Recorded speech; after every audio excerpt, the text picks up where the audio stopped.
Hello Helena Jahangir, আসসালামু আলাইকুম। ওয়ালাইকুম আসসালাম। কেমন যাচ্ছে আপনার এইসব দিন রাত্রি? তো আছি আলহামদুলিল্লাহ। আপনি ভালো আছেন? জি আলহামদুলিল্লাহ। আপনাকে তো তথ্য শুরু দিয়েছে, কেমন লাগলো আপনার কাছে? অনেক অনেক অনেক ভালো। আমি একটু আমাদের আরেকজন গেস্ট আছে আমার অফিসে, আমাকে দেখতে আসছে খোকন ভাই, ওনাকে আমি দিচ্ছি কাজের উপর। খোকন ভাই, থ্যাংক ইউ। আপনারা এই জয়যাত্রা চালু হওয়ার পর আবার আপনারা আসলেন আমাকে দেখার জন্য, অফিস দেখার জন্য। আমার কাছে খুব ভালো লাগছে, যদিও আমি একটু অসুস্থতার কারণে কথা বলতে কষ্ট হচ্ছে। তো আমি চাই যে আপনারা প্রতিদিন আসবেন, আমাকে প্রতিদিন দেখবেন। বাংলাদেশের মানে সেই ট্র্যাক্টর থেকে তেঁতুলে সবাই কিন্তু আমাকে নক দিয়ে কথা বলে। আসলে অনেক সময় হয় কি যে ফোনটা অনেক সময় ডিস্টার্ব মনে হয় যখন আমি অসুস্থ থাকি, সবার ফোন কল আমি করতে পারি না, এই জন্য সবার কাছে ক্ষমা চাচ্ছি।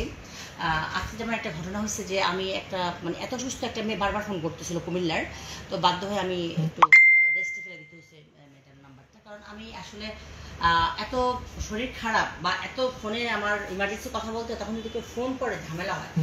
ফোন নিয়েও আমি আসলে মিডিয়াতে কথা বলতে চাই যে আপনারা যারা পরিচিত মানুষ আছেন, আপনাদের চাকরি দরকার, সাহায্য দরকার, ঘর দরকার, বাড়ি দরকার, বিয়ে দরকার, আপনারা এটা না মানে সিস্টেমের মধ্যে আসবে। কখন ব্যবস্থা ঘটনাটা মানে আমি হয়তো ওই ত্রাণ দিছি 15 দিন 20 দিন, আমাকে 15 বছর হয়তো বলবে আমাকে দেন, আমি দিব, কিন্তু সেই ক্ষেত্রে সিস্টেমের মধ্যে আসতে হবে, তাই না? তো আমাদের কুমিল্লার একটা সংগঠন আছে, আমি গিয়েছিলাম একজন ইনভাইটেশনে, তো সেখানে আমি বলছিলাম যে আমি কিছু দিব। আমার সংগঠন বলতেছে আপনি তো জয়যাত্রা ফাউন্ডেশন থেকে দিবেন।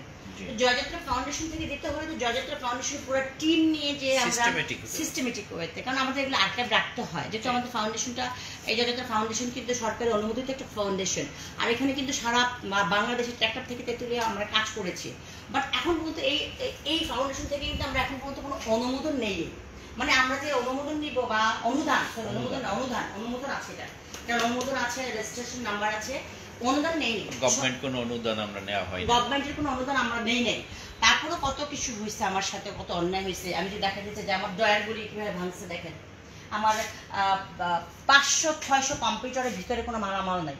তা আমার ক্ষয়ক্ষতি তো আমি বলতে পারবো না। যাই হোক, এখন এই ফাউন্ডেশনের জন্য ফাউন্ডেশন দিয়ে আমি কুমিল্লাতে হচ্ছে গরু দিচ্ছি আগামী সপ্তাহে, বোঝে না? হ্যাঁ, আগামী সপ্তাহে 2টা ফ্যামিলিতে 2টা গরু দিব, প্রতি সপ্তাহে 2টা করে গরু দিব। মেয়েদেরকে বিয়ের জন্য বলছে লিস্ট করতে, কাদের বিয়ে লাগবে লিস্ট করার জন্য। তো এই শুক্রবার ইনশাল্লাহ আমি হয়তো এই কার্যক্রমে হাত বাড়াবো। আমি আমাদের এলাকায় যেটা বুড়িচংয়ের মধ্যে হচ্ছে যাদের বিয়ে হয় নাই, অনেক আছেন অসহায় পরিবার, সবাই অনেক ভালো আছেন, যারা ভালো নেই তাদের পাশে আমি থাকতে চাই আর কি। আপনাকে নিয়ে যাবো ইনশাল্লাহ। আপনার শরীরটা পরে কেমন লাগতেছে? আলহামদুলিল্লাহ, অনেক অনেক অনেক। আসলে আমার অফিসে এত মানে মানুষে এত গিফট নিয়ে আসে।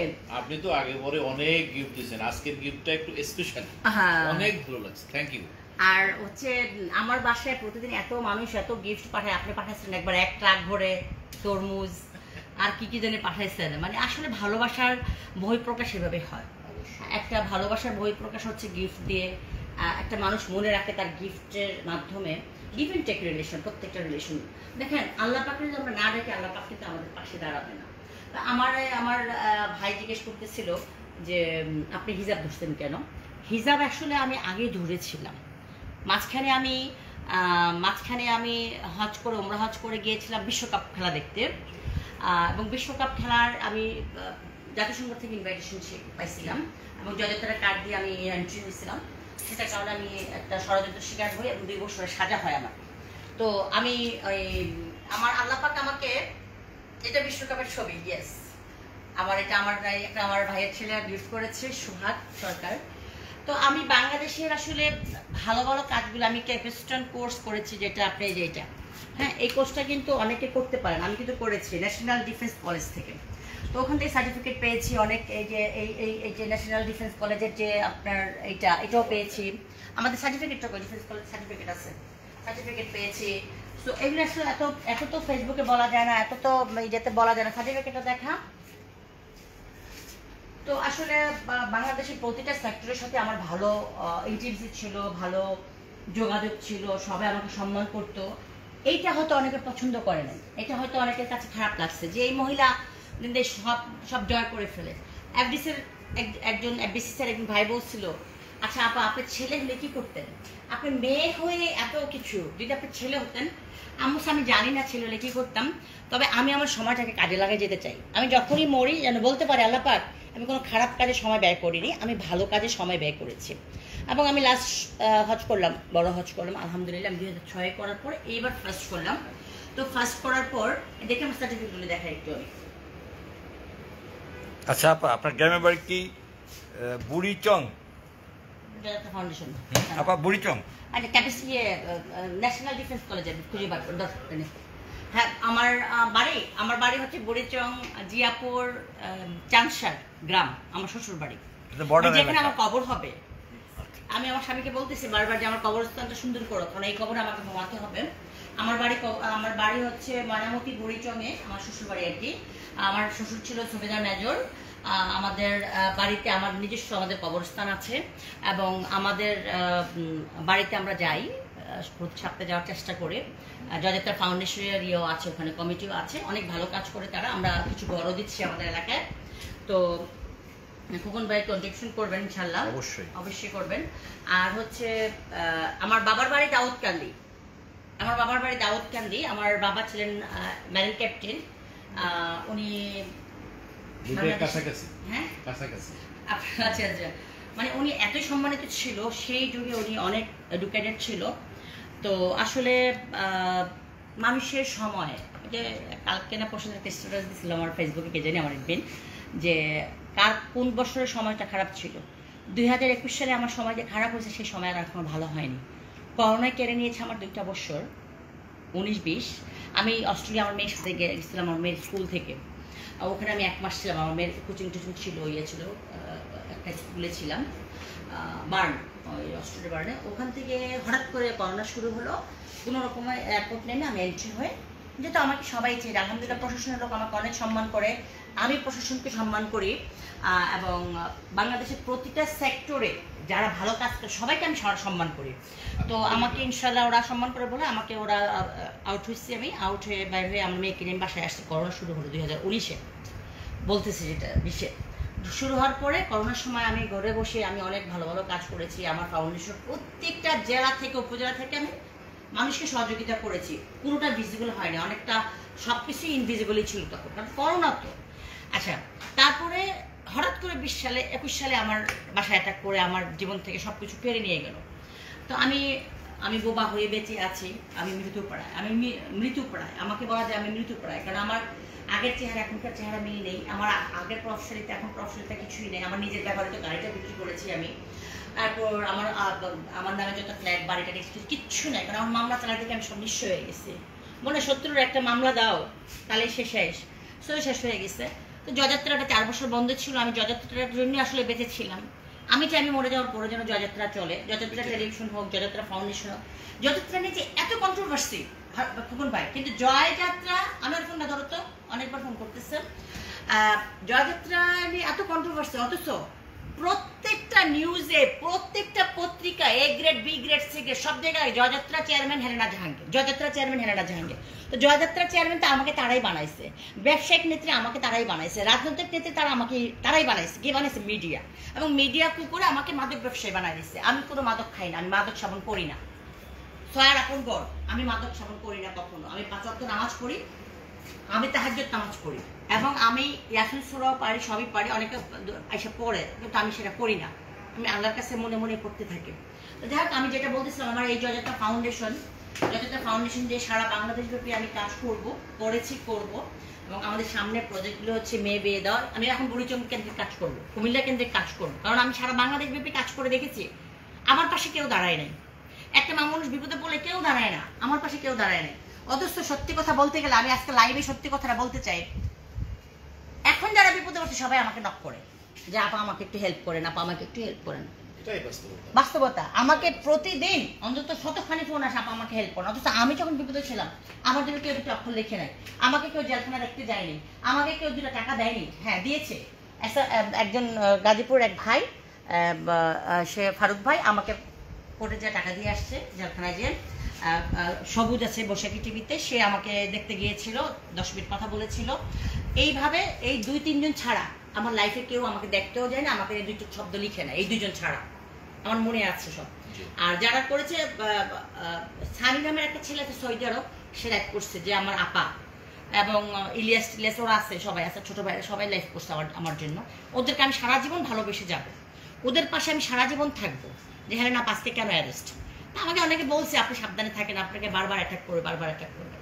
আমি তো মরে গেছি, আমাকে আর মারার কিছু নেই, আমি মরে গেছি, আসলে আমি মরে গেছি। আচ্ছা আপা একটু কাটি, হ্যাঁ আমরা একটা কথা জানতে চাইছিলাম, আপনি বলছিলেন আপনার কবরের জায়গাটা বুড়িচংয়ে হবে, অথচ বাবার বাড়িটা হচ্ছে আপনার দাউদকান্দি।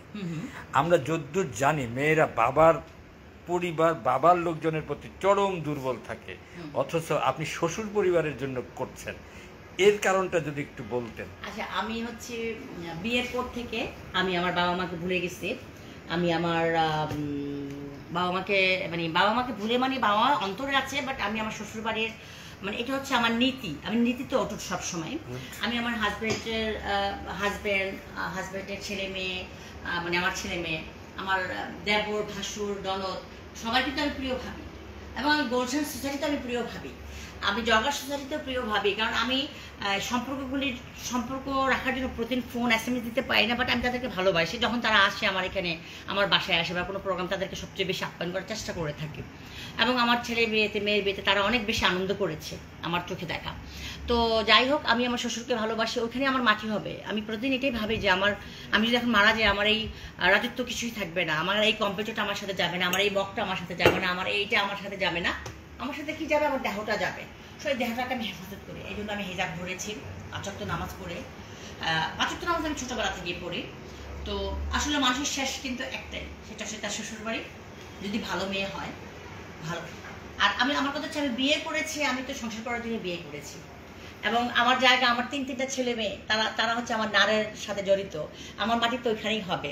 সো আমার শ্বশুর বাড়ির জন্য আমি করবো, আমি আমার গ্রামের জন্য করবো, আমি এখন থেকে ডিটারমাইন্ড যে আমি আমার গ্রামের জন্যই করবো। গুড। আপনি এখন সেই সব মেয়েদের, মহিলাদের জন্য কি বলবেন যারা শ্বশুর বাড়িতে নির্যাতিত হয়? আমরা যদি জানি এরকম তো কিছু টপিক থেকেই যায় কথাবার্তা, স্বামী যারা নির্যাতিত হয়, এটা হচ্ছে অ্যাকচুয়ালি আসলে ফ্যামিলির ক্রাইটেরিয়া আছে না, যে ওই ফ্যামিলির হয়তো বাবাটা খারাপ ছিল, দেখে ছেলেটা খারাপ, তার দাদা খারাপ ছিল। একটা ছেলে কেন একটা মেয়ের গায়ে হাত তুলবে? একটা ছেলে কেন একটা মেয়েকে নির্যাতন করবে? একটা ছেলে বিয়ে করে আনছে, তার মানে কি আমি আমার মেয়েকে বিয়ে দেবো কোন সংসারে? যে সংসারে তার আমার মেয়ের জামাই তাকে আদর করে রাখবে। আলহামদুলিল্লাহ, আমার মেয়ের জামাই অনেক ভালো, আলহামদুলিল্লাহ, সুবহানাল্লাহ। তো আমি বলি যে প্রত্যেকটা ছেলেকে তার বুঝতে হবে যে আমি আমার মায়ের গর্ভে জন্মধারণ করেছি, আমার একটা ঘরে বোন আছে বা আমার ঘরে বউ আছে, আমার মেয়ে হবে। প্রত্যেকটা ছেলে নারীদেরকে সম্মান করা উচিত। যে ছেলে নাকি নারীদেরকে সম্মান করে, সে হচ্ছে পুরুষ নামের কলঙ্ক, সে হচ্ছে জাতির কলঙ্ক। আমি বলবো সে ছেলে, মানে সে পুরুষ না, সে হচ্ছে কাপুরুষ, হচ্ছে খারাপ। তোমার বিয়ে করার দরকার নাই, তোমরা যদি কাপুরুষ হয়ে থাকো তোমরা বিয়ে করবা না। সো আমি মনে করি যে আমার সবকিছু আছে আমার শ্বশুরবাড়ির সাথে সম্পৃক্ত। আমি আমার মায়ের বাড়িতে খুব কম যাই না। আমার মা বাবা যেহেতু নেই, আমার মা আমার কাছেই থাকেন, আমার মায়ের সাথে আমি থাকি, মাকে ভালোবাসি, বাবাকে ভালোবাসি, বাবার জন্য মনে হলে কান্না করি। একটা সত্যি কথা হচ্ছে, আমি কারোর ছবি দেখি না, আমার কষ্ট হয়।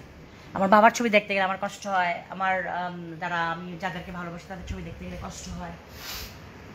যাক, আমার বাবা খুব অল্প বয়সে মারা গেছে, 4 বছর হয়ে গেছে আমার বাবা মারা গেছে। আমার বাবা অনেক অল্প বয়সে 65-67-এ মারা গেছে। আমারও আর্লি ম্যারেজ হয়েছে, অনেক আর্লি ম্যারেজ হয়েছে। আমার ছেলে মেয়ে সব বড় হয়ে গেছে আলহামদুলিল্লাহ। ছেলে মেয়ে সব দেশের বাড়ি থেকে, পুরো ফ্যামিলি দেশের বাড়ি থাকে, আমি থাকি দেশে। আমাদের দেশের বাড়ি মানে পড়াশোনা করতেছে আমার মেয়ে, আমাকে একা ফেলে রেখে গেছে। কারণ আমি রাজনীতি বা সমাজসেবী অথবা মানুষ আমাকে ভালোবাসে, আমার কাছে হাজারো মানুষ আসে, এটা তাদের পছন্দ না, ওরা আমাকে আসলে আলাদা করে দিচ্ছে। আমি আলাদা থাকি, আমি একা থাকি, আমি একদমই একা থাকি। কারণ হচ্ছে তারা বলে যে তোমার যেভাবে তোমাকে অ্যাটাক করে মানুষ, তোমার সাথে থাকলে আমরা অসুস্থ হয়ে যাব, তুমি এখন অসুস্থ হচ্ছ, আমরা অসুস্থ হয়ে যাবো, এই জন্য আমার সাথে কেউ থাকে না, আমি একা থাকি এখন। সো এই হচ্ছে আমার লাইফ হিস্টোরি, আমাকে একাই থাকতে হবে, একাই কবরে যাব আমি। আর আমি আমার সাথে যুদ্ধ করতেছি, আমি একজন যোদ্ধা, আমি যুদ্ধ করি, আমি এটাকে যে বেঁচে রাখতে চাই। ধন্যবাদ। আরেকটা বিষয় যদি জানতে চাই আপু, আপনি সাজেশনটা কি দিবেন সেই সমস্ত হাজব্যান্ড ওয়াইফের জন্য যারা নির্যাতিত, নিপীড়িত, কিংবা ধরেন যে ভালো আছে, কি করণীয় সেই বউদের, সেই মাদের কিংবা বোনদের? আসলে হচ্ছে কি, তারা সংসার জীবনটা কিভাবে কি করবে? স্যাক্রিফাইস করতে হবে আপনাকে। স্যাক্রিফাইস ছাড়া কোনো সংসার টিকবে না। আমাকে যদি আমার হাজব্যান্ড 10 টাকা দিতে আমাকে চুপ করে শুনতে হয়, কারণ আমি কীভাবে মেনটেন করি যে আমাকে যখন বকা দেয় তার মানে সে মেন্টাল ডিস্টার্ব আছে, আমাকে বকা দিচ্ছে, আমি চুপ থাকি। বা আমি যখন তাকে বকা দেই কোনো একটা বিষয়, সে কিন্তু চুপ থাকে। মানে আমরা এইভাবেই কিন্তু আমাদের 34 বছর শেষ হয়েছে। 34 বছর একসাথে থাকা এটা কিন্তু সহজ বিষয় না। এবং 34 বছরে সে আমাকে একটা ফুলের টোকা দেয়নি। 34 বছরে আমাকে প্রতি বছর যত গিফট, যত কিছু, সব কিছু আমার হাজব্যান্ডই আমাকে দেয়। আমি নিজে কোনো আমার টাকা দিয়ে একটা জিনিস কেনার সময় আমি পাই না। সো আমি মনে করি প্রত্যেকটা নারীর কপালে এরকম হাজব্যান্ড আসুক আর কি। আমার হাজব্যান্ড আমাকে অনেক স্নেহ করেন, অনেক ভালোবাসেন, অনেক যত্ন করেন। তো আমি নামাজে আমার জন্য দোয়া করি, সবসময় আমার হাজব্যান্ডের জন্যই দোয়া করি। মাথায় রাখবো। আমাদেরও চাওয়াটা এরকম, আপনার জয় যাত্রাটা শুভ হোক, সুন্দর হোক, আপনারও জীবনটা আরও আরও আরও সুন্দর হোক, জয় যাত্রার হোক পরিপূর্ণ সুন্দর যাত্রা। ভালো থাকবেন, যারা দেখবেন তারাও ভালো থাকবেন। শুভকামনা সবার জন্যে, শুভ রাত্রি।